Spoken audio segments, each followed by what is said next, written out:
K D music ಅಂತ ಹೇಳಿದ ತಕ್ಷಣ ನನಗನ್ಸೋದು ಕೆ ಡಿ ಮ್ಯೂಸಿಕ್ಕಿಗೆ ಇನ್ವೆಸ್ಟ್ ಮಾಡಿರೋದ್ರಲ್ಲಿ ಒಂದು ದೊಡ್ಡ ಸಿನಿಮಾನೇ ಕನ್ನಡದಲ್ಲಿ ತೆಗಿಬೋದು. ಬರೀ ಮ್ಯೂಸಿಕ್ಗೆ ಅಷ್ಟು ಇನ್ವೆಸ್ಟ್ಮೆಂಟು ಮಾಡಿದ್ದೀವಿ. ಆ್ಯಂಡ್ ಅದಕ್ಕೆ ಮುಖ್ಯವಾದ ಕಾರಣ Supreet sir and Kevin sir ಅವರ ಪ್ಯಾಷನ್ನು. ಈ ಭಗವಂತನ ಇಚ್ಛೆ ಇಲ್ಲದೆ ಒಂದು ಹುಲ್ಕಡ್ಡಿನೂ ಅಲ್ಲಾಡೋದಿಲ್ಲ ಅಂತ ಕೇಳಿದ್ದೀವಿ. ಅದೇ ರೀತಿ ಪ್ರೇಮ್ ಸರ್ ಮ್ಯೂಸಿಕ್ ಅವರ ಆಲ್ಬಮಲ್ಲಿ ಪ್ರೇಮ್ ಸರ ಒಂದು ಅನುಮತಿ ಇಲ್ಲದೆ ಒಂದು ಸ್ಟ್ರಿಂಗು ಕೂಡ ಅಲ್ಲಾಡೋದಿಲ್ಲ ಮ್ಯೂಸಿಕಲ್ಲಿ. ಸೊ ಆ ಪ್ರತಿಯೊಂದು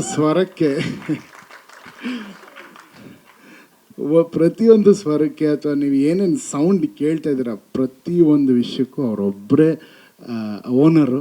ಅವರಿಂದನೇ ಅದು ಸಾಧ್ಯ ಆಗಿರೋದು. ನಾನು ಅವರು ಏನೇನು ಹೇಳಿದ್ದಾರೆ ಆ ಹಾದಿನಲ್ಲಿ ನಡೆದಿದ್ದೀನಿ ಅಷ್ಟೇ. ಯಾಕಂದರೆ ಕಂಪೋಸಿಂಗಿಂದ ಹಿಡಿದು ಅವರ ಸಿನಿಮಾದಲ್ಲಿ ಟ್ರ್ಯಾಕ್ ಸಿಂಗರು ಕೂಡ ಅವರೇನೆ. ಕೀಬೋರ್ಡ್ ಒಂದು ನಾನು ನುಡಿಸ್ತಾ ಇದ್ದೀನಿ, ಅದು ಬಿಟ್ಟರೆ ಅದು ಅವರೇ ನುಡಿಸ್ಬಿಡ್ತಾರೆ. ಅದಕ್ಕೆ ಸರ್ ಅದನ್ನು ಮಾತ್ರ ಕಲ್ತ್ಕೊಬೇಡಿ ಸರ್ ಅಂತ ಬಿಟ್ಟು. ಯಾಕಂದರೆ ಪೆನ್ನು ಪೇಪರ್ ಇಟ್ಕೊಂಡು ಕೂತ್ಕೊಂಡ್ರೆ ಟಕ ಟಕ ಟಕ ಅಂತ ಲಿರಿಕ್ಸ್ ಹೋಗ್ತಾ ಇರುತ್ತೆ. ಮಗ ತಗೋ ಟೇಕ್ ಮಾಡು ಅಂತ ಮೈಕ್ ಇರುತ್ತೆ. ಮೈಕ್ ಮುಂದೆ ಹಾಡೋದು ಅವರೇನೆ. ಮಿಕ್ಸಿಂಗ್ ಮಾಡ್ತಾ ಇದ್ದಾಗಲೂ ಇಲ್ಲ ಇದು ಎದೆಗೆ ಗುದ್ದಬೇಕು ಅಂತ ಹೇಳಿ ಅದನ್ನು ಪ್ರತಿಯೊಂದು ಸರ್ ಏನಂದರೆ ಒಂದು ವಿಷಯ ಚಿಕ್ಕ ಪೀಸ್ ಆಫ್ ಮ್ಯೂಸಿಕ್ ಇದ್ರೂ ನನಗೆ ವಾಟ್ಸಪ್ಪಲ್ಲಿ ಕಳಿಸ್ಬಿಡು ಕೇಳ್ಬಿಟ್ಟು ಮಾಡ್ತೀನಿ ಅಂತ ಇವತ್ತವ್ರಿಗೆ ಹೇಳೇ ಇಲ್ಲ. ಅವ್ರು ವಿಜಯನಗರದಿಂದ ಹೆಬ್ಬಾಳಕ್ಕೆ ಆ ಟ್ರಾಫಿಕಲ್ಲಿ ಬರ್ತಾರೆ. ಆ್ಯಂಡ್ ಈ ಹಾಡು ಪರ್ಟಿಕ್ಯುಲರಾಗಿ ಕಂಪೋಸಿಂಗಿಂದ ಮೊನ್ನೆ ಬಾಂಬೆನಲ್ಲಿ ಇವಾಗ ನೀವೇನು ಕೇಳಿದೆ ಅಟ್ಮಾಸ್ ಮಿಕ್ಸು, ಅಲ್ಲಿವರೆಗೂ ಒಬ್ಬ ವ್ಯಕ್ತಿ ಸುಮ್ಮನೆ ಒಂದು ಕಂಬ ಥರ ನಿಂತಿದ್ರು, ಸ್ಕ್ರೀನ್ ಮುಂದೆ ಒಂದು ಸಿಂಹ ಥರ ನಿಂತಿದ್ರು. ಅದೆಲ್ಲ ಕ್ರೆಡಿಟ್ಸ್ ನಿಮಗೆ ಹೋಗ್ಬೇಕು ಸರ್. ಚೆನ್ನಾಗಿರುತ್ತೆ, ಹಂಗೆ ಬೈತಾರೆ. ಯಾಕಂದರೆ ನನಗೆ ಒಂದು ತುಂಬ ಎಮೋಷ್ನಲ್ ಆಗಿ ಹೇಳ್ಬೇಕಂದ್ರೆ ಒಂದು ಅಣ್ಣನ ಸರ್ ಒಂದು ನಿಮಿಷ ಇರಿ. ನಾನು ಈ ಕರೋನಾ ಟೈಮಲ್ಲಿ ನಮ್ಮ ಅಣ್ಣನ ಕಳ್ಕೊಂಡೆ, ಬಟ್ ಆ ಸ್ಥಾನ ತುಂಬಿದ್ದಾರೆ ನನ್ನ ಲೈಫಲ್ಲಿ ಪ್ರೇಮ್ ಸರ್.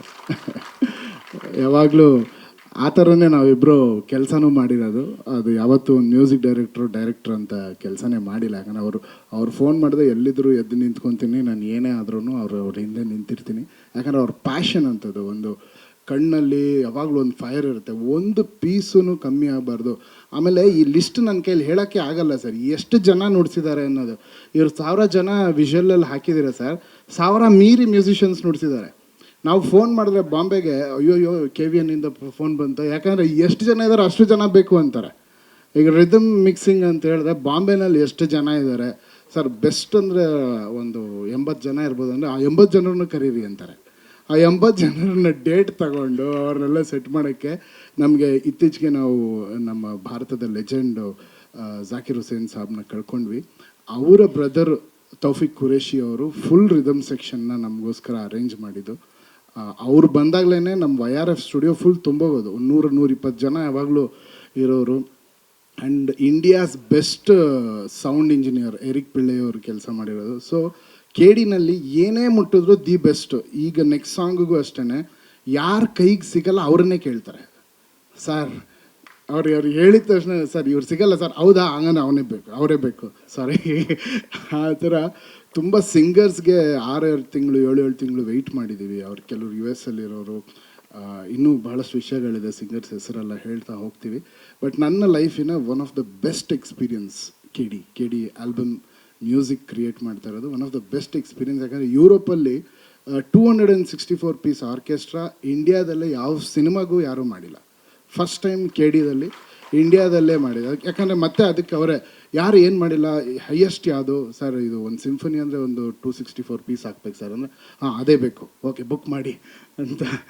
ಸೊ ಆ ಎಕ್ಸ್ಪೀರಿಯನ್ಸ್ ಕೊಟ್ಟಿದ್ದಕ್ಕೆ thank you so much sir, thank you. And ಪ್ರತಿಯೊಬ್ಬರು ಅದ್ಭುತವಾಗಿ ಕೆಲಸ ಮಾಡ್ತಾರೆ. ನಾನು ಕೆಲವೊಂದು ವಿಜುವಲ್ಸ್ ಎಲ್ಲ ನೋಡಿದ್ದೀನಿ.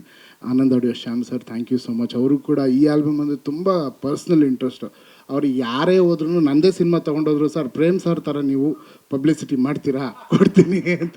ಸರ್ ನಾನೇ ಸರ್ ಮ್ಯೂಸಿಕ್ ಇಲ್ಲ ಪ್ರೇಮ್ ಸರ್ ಥರ ಎಲ್ಲನೂ ಪಕ್ಕಾ ಮಾಡ್ತೀರಾ, ಓಕೆ ನೀವು ಕೇಳಿದ ರೇಟ್ ಕೊಡ್ತೀನಿ ಅಂತಾರೆ. ಅಂತೂ benchmark Prem sir. So thank you so much ಈ ಅವಕಾಶ ಕೊಟ್ಟಿದ್ದಕ್ಕೆ ಎಲ್ರಿಗೂ ಥ್ಯಾಂಕ್ ಯು ಸರ್.